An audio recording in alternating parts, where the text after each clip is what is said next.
I have only played the game of poker twice in my life. I had no idea what I was doing. I was just throwing cards out there and pulling random levers. But you know what? I guarantee you that I could beat Sean Payton in a game of poker because he would go all in every single hand that he was dealt, and he has the worst poker face ever, and we see that on full display as he talks to one of his media favorites, Kay Adams from the Up and Adams show. She was in the house. She was in the park, Broncos Park, interviewed Courtland Sutton, Sean Payton, a bunch of Pat Surtain, great interviews that she did, and she asked the question that we all were wondering, which is, hey, the jig is up, Sean Payton. We know that you have the quarterback you wanted.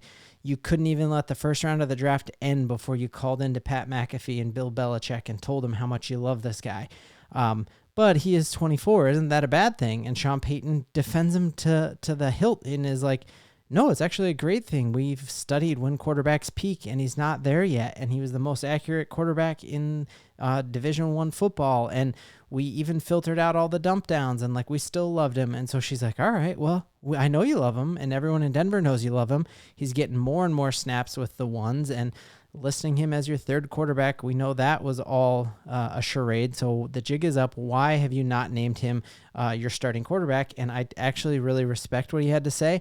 And I really think that he is doing this the right way because he is building the culture of this team while still developing Bo Nix. And in a lot of ways, I think this takes the pressure off of Bo Nix.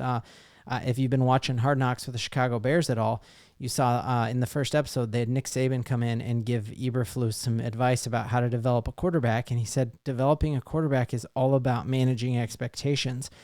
Because if the expectations are too high, they get run out of town before you have a chance to develop them. And I feel like the way that we've done this so far for Bo Nix, there hasn't been any pressure on him. And you heard him ask time and time again after that preseason game against the Colts, when he scored on every single drive he had the ball on, other than the Lucas Kroll fumble.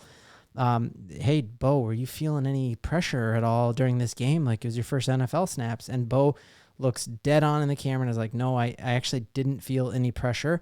And I felt like that was actual truthful response. And you saw that reflected in his play, that he had two iffy balls right off the bat, and one of them was a muddied pocket and was thrown off his back foot. And other than that, you didn't see any jitters in him. And I think that's because Sean Payton has set this up in a way where Bo doesn't feel like he has been given the job, and that there's a certain level of pressure when you're like the teacher's pet. And we know that Zach Wilson said that his favorite teammate of all time that he's ever played with, middle school, high school, college, and then the couple pro places he's played, his favorite teammate of all time is Stidham. And that is reflected in the whole Denver squad, that you see them go out to Camp Stiddy and how beloved he is.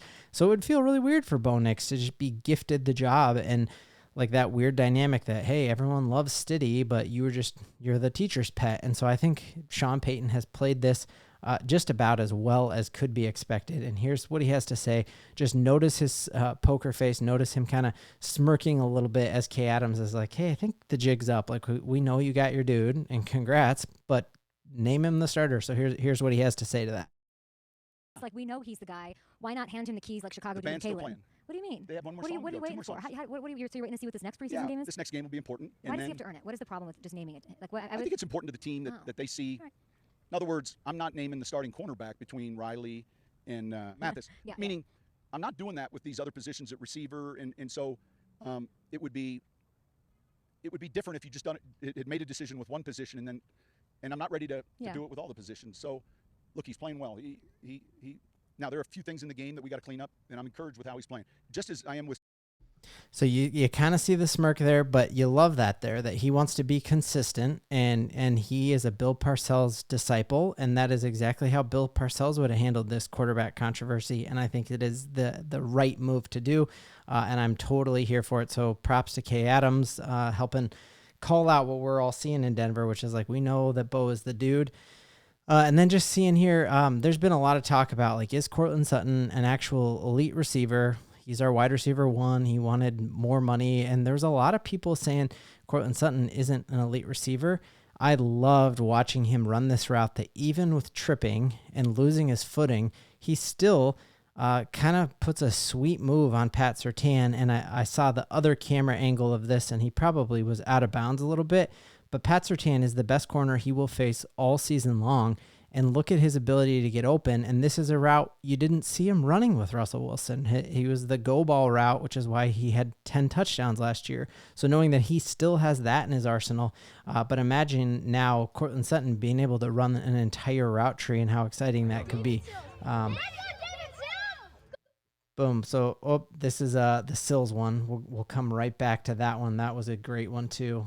Here's the Courtland Sutton one I was referring to just a second ago. So here he is on Surtain. Boom. Look at that. Even with tripping there, he still comes back and is able to get to that ball. Also, all the talks of Bo Nix not having the arm strength to fit it in. You got the best corner in football breaking on a ball.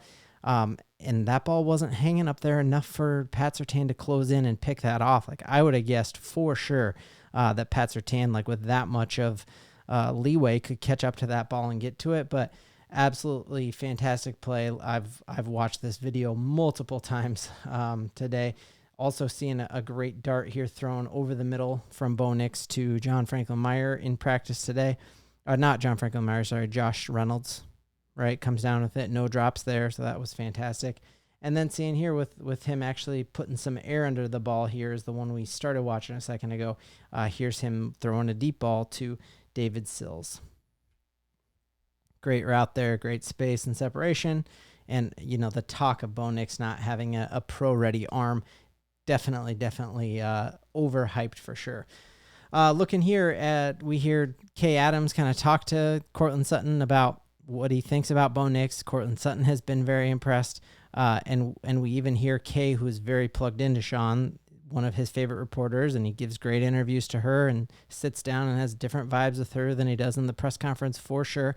Doesn't feel attacked by her. And hearing her kind of assess what's going on at the quarterback position was very, very telling. Courtland, how many quarterbacks have you had? 9? 9? 9.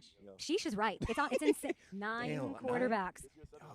That's impossible, truly. And for you to be able to be a standout wide receiver, given that situation, facts. It's beyond crazy. Now you have what I assume is your guy. I know he hasn't been named the starter because coach wants to be some Parcells old school, whatever. But now he hasn't been named the starter because your coach wants to be some old school Bill Parcells, whatever. So like she gets it, we all get it, and it's a great thing because I think it's going to work. I think Sean Payton is able to give Bo Nix the keys to the car without him feeling like a suck-up teacher's pet, and that's something that we all should be really, really excited about.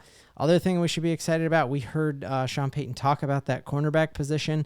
He said that it's between Riley Moss and Mathis, but I think after seeing how great of a grade that Chris Abrams-Drain had, that we're going to see some, we're in a league now where it is, you need depth at that position. And we see all of the stacked receivers that we're going to have to play this year, knowing that we're playing Burrow and we're playing the Ravens. And like we got some tough receivers we got to guard, and Devontae, and we need a plethora of guys who can play corner. So I'm really, really excited to see Chris Abrams-Drain.